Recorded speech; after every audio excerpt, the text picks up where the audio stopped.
The cameras were flashing so fast, it looked like lightning trapped in a hallway. It was March 26th, 1964. Two men moved toward each other through the crushing crowd of reporters in Washington, D.C. They had never met before. They would never meet again. The encounter lasted exactly 60 seconds. To the world watching on the evening news, this was a collision of opposites. Fire and water. The saint and the sinner. For generations, we have been taught that Malcolm X and Martin Luther King Jr. were enemies who stood on opposite sides of a divide that could never be crossed. We were told one wanted peace while the other wanted war. But the history books left out the most important part. They missed the secret messages sent through wives and letters. They missed the strategy hidden beneath the angry rhetoric. Look closely at the photograph of their only meeting. That is not the look of hatred. That is the look of two men who knew their time was running out. What were they really saying to each other while the world tried to tear them apart? To understand why they stood so far apart, you have to look at where they started. In the story of American history, few lives are as perfectly contrasted as these two. Down in Atlanta, on Auburn Avenue, the sun seemed to shine a little brighter. This was Sweet Auburn, the wealthiest African-American street in the world at the time.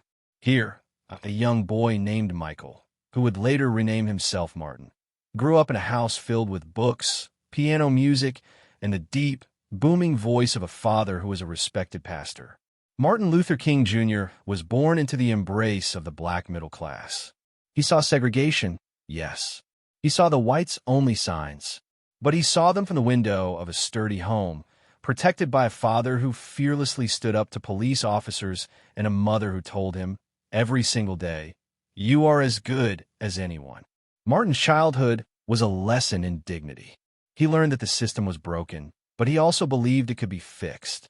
He believed in the power of words because he saw his father move crowds with them. He believed in the law because he saw his community fighting in courtrooms. When he went to college at Morehouse at age 15 and later to Boston University for his Ph.D., he was refining a tool set that had been given to him since birth. He was the prince of the pulpit, trained to believe that if you held a mirror up to America's face, the country would have the conscience to change. But 1,000 miles away, in the cold dirt of the Midwest, another boy was learning a very different lesson about America. Malcolm Little did not have a Sweet Auburn. His earliest memory was not a hymn, but a fire. He was just a toddler when white supremacists set fire to his family's home in Lansing, Michigan, while the white police and firemen stood by and watched it burn to the ground. Malcolm's father, Earl Little, wasn't just a preacher. He was an organizer for Marcus Garvey, a man who taught black pride and self-reliance. That made him a target. When Malcolm was 6, his father left the house and never came back. His body was found nearly severed in 2 across streetcar tracks. The authorities called it a suicide. The insurance company refused to pay. The community knew it was the Black Legion, a white supremacist group. Malcolm didn't just lose a father. He lost the shield between him and the cruelty of the world. He watched his mother slowly crushed by the weight of poverty and grief until she was taken away to a mental institution. The children were split up. The home was gone. While Martin was learning Latin and theology in quiet libraries, Malcolm was learning survival in the foster homes and the streets of Roxbury and Harlem. He learned that in the eyes of many, he was nothing. He learned that the law wasn't a shield. It was a weapon used against people like him. This journey led them to 2 very different institutions. Martin went to the university to get his doctorate. Malcolm went to Charlestown State Prison for burglary. It was behind those prison bars that Malcolm Little died and Malcolm X was born. In the solitude of his cell, he devoured books just as Martin did, but he read them with a different hunger. He read about history, slavery, and the systemic destruction of African civilizations. He found the teachings of Elijah Muhammad and the Nation of Islam. He didn't find a dream of integration. He found a diagnosis of a nightmare. He came to believe that the white man wasn't just misguided. He was, by nature and action, a devil incapable of loving black people. So, when the civil rights movement exploded in the 1950s, these 2 men stepped onto the stage with scripts written by their pasts. Martin Luther King Jr. stepped out in Montgomery, Alabama, preaching love. He told his followers to turn the other cheek, to absorb the violence, to wear down the oppressor with superior morality. He spoke to the soul of white America, believing there was goodness there to be awakened. Malcolm X stepped out on the street corners of Harlem, preaching judgment. He looked at Martin's nonviolence and called it insanity. How could you love a man who sets dogs on your children? To Malcolm, Martin was dangerous, not to the white establishment, but to black people. He called King a chump and a 20th century religious Uncle Tom. He argued that teaching a man to be defenseless in the face of a wolf is not love, it is negligence. The white man pays Reverend Martin Luther King, subsidizes Reverend Martin Luther King, so that Reverend Martin Luther King can continue to teach the Negro to be defenseless. Malcolm thundered into microphones. He wasn't trying to be cruel. He was speaking from the trauma of Omaha and Lansing. He was trying to protect his people the only way he knew how, by telling them to wake up and fight back. For years, the gap between them seemed impossible to bridge. King saw Malcolm's talk of violence as a catastrophe that would lead to a slaughter of black Americans. I feel that Malcolm has done himself and our people a great disservice, King said. He feared that Malcolm's rage would burn down the very house they were trying to integrate. The media loved this. They played the clips on loop. The apostle of peace versus the merchant of hate. They simplified the complex souls of these men into cartoon characters. But what the cameras missed was that these two men were not standing still. They were evolving. And as the 1960s wore on, the ground beneath their feet began to shift. By 1964, the story of American history began to twist in a way that no one expected. The rigid lines drawn in the sand between the violent radical and the peaceful dreamer started to blur. Both men were walking toward a cliff edge, and what they saw there changed them forever. For Malcolm, the change came from betrayal and revelation. The Nation of Islam, the very home that had saved him, turned on him. He discovered corruption and immorality within the leadership he idolized. The father figure of Elijah Muhammad crumbled before his eyes. Cast out and isolated, Malcolm embarked on a pilgrimage that would shatter his worldview, the Hajj to Mecca. There, in the holy city, the man who had preached that white men were devils saw something impossible.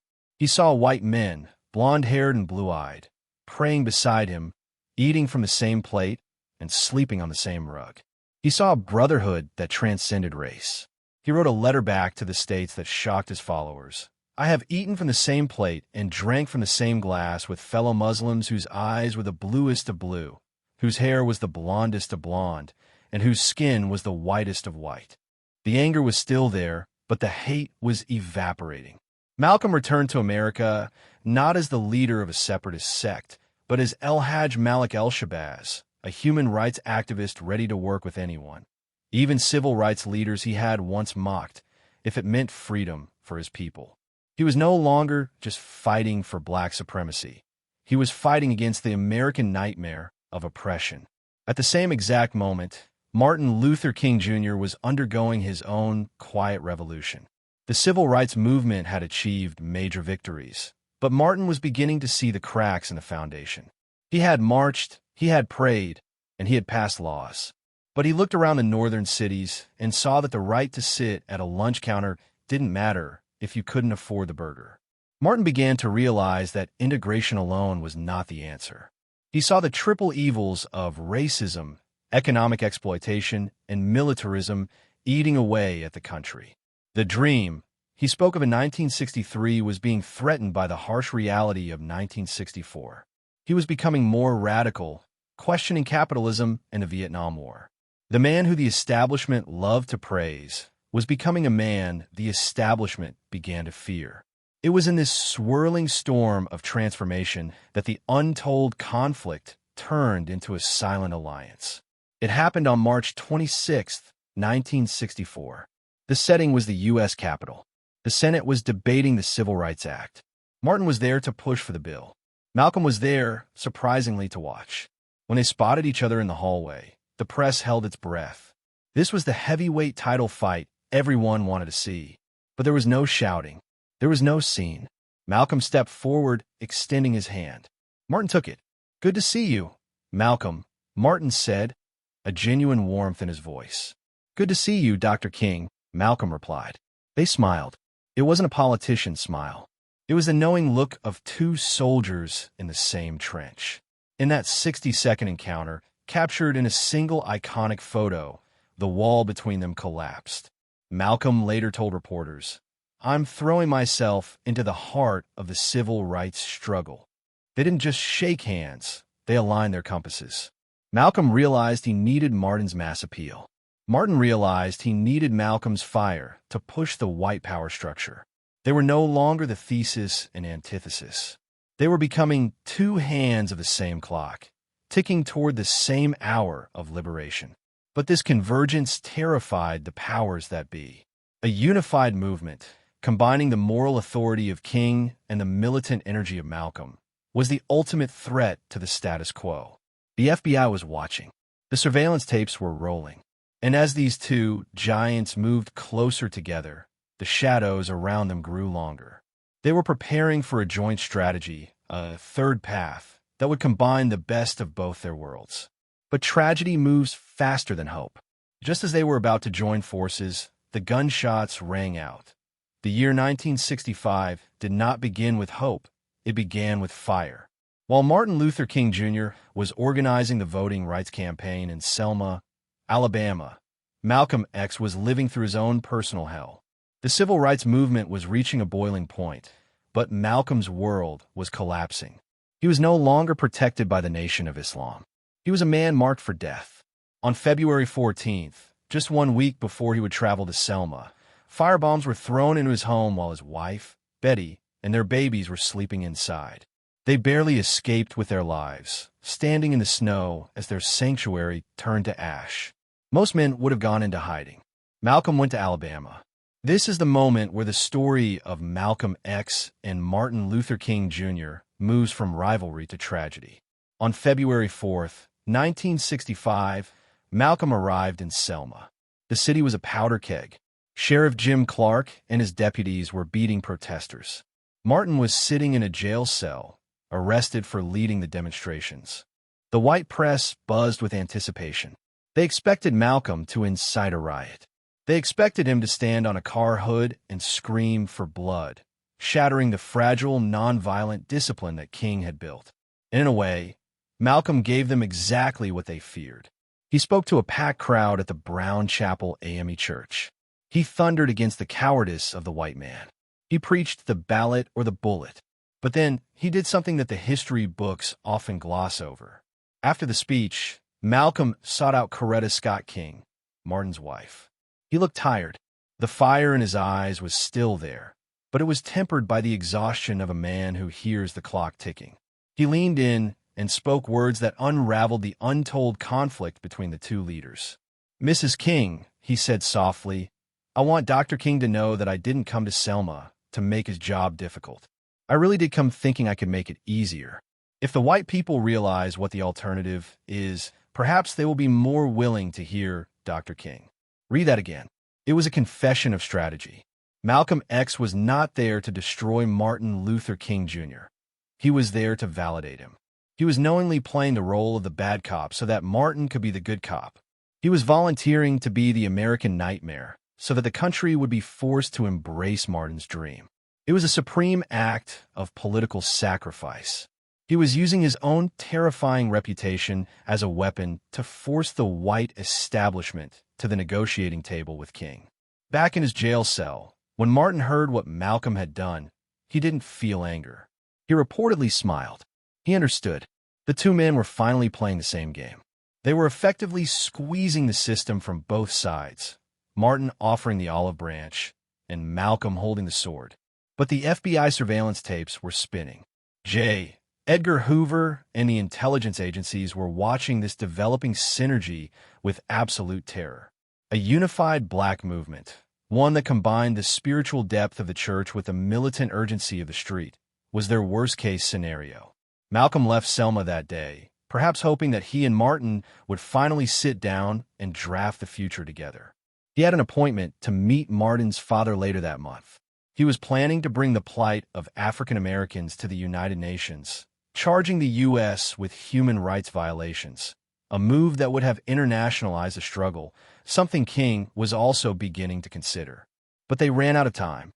3 weeks after visiting Selma, on a cold Sunday afternoon in Harlem, Malcolm X walked onto the stage at the Audubon Ballroom. He offered the crowd the greeting of peace as Assalamu alaikum. The response was a hail of shotgun pellets and bullets. He fell backward, clutching his chest, the life draining from him on the wooden floor. The black shining prince was gone. And in a cruel twist of fate, the man who understood the loss most profoundly was the man the world thought was his enemy.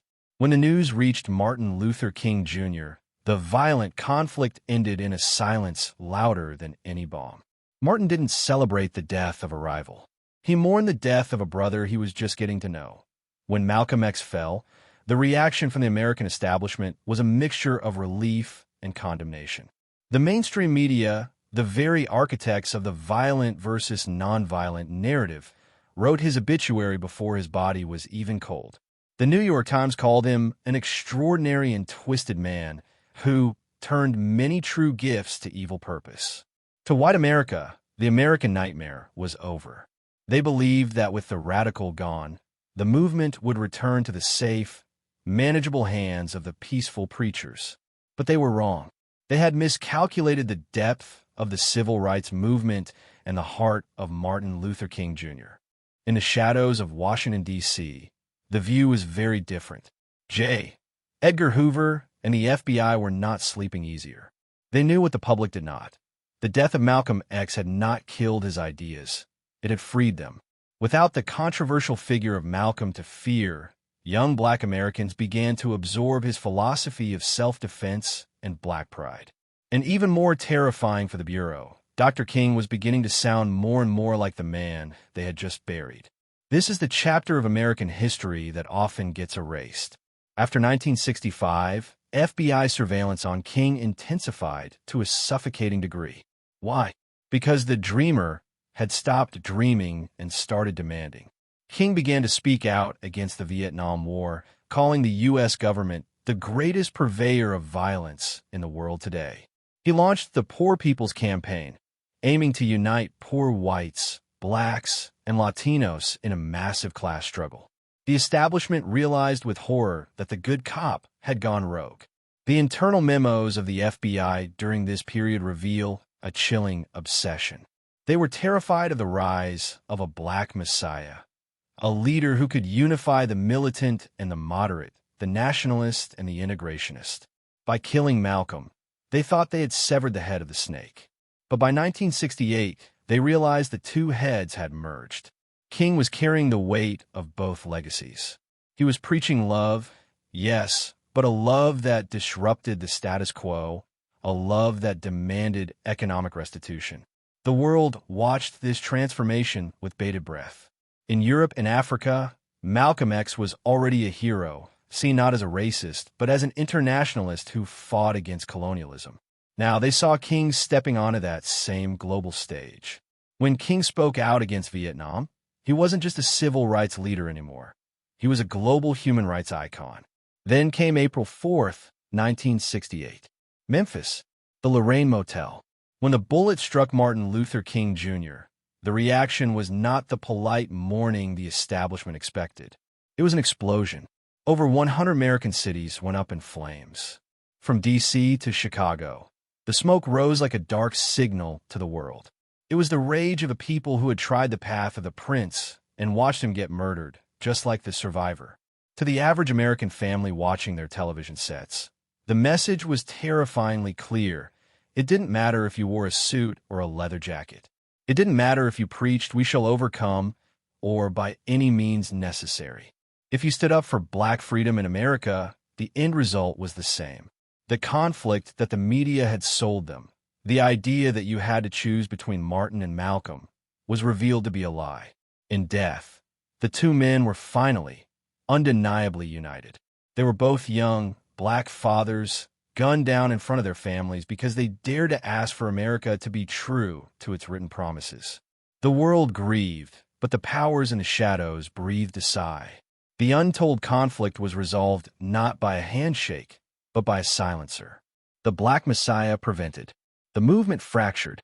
But as the smoke cleared over the burning cities of 1968, a new question began to haunt the American conscience.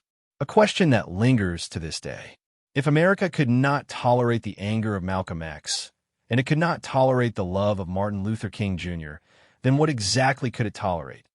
The true ending of this story is not found in the gunshots that silenced them.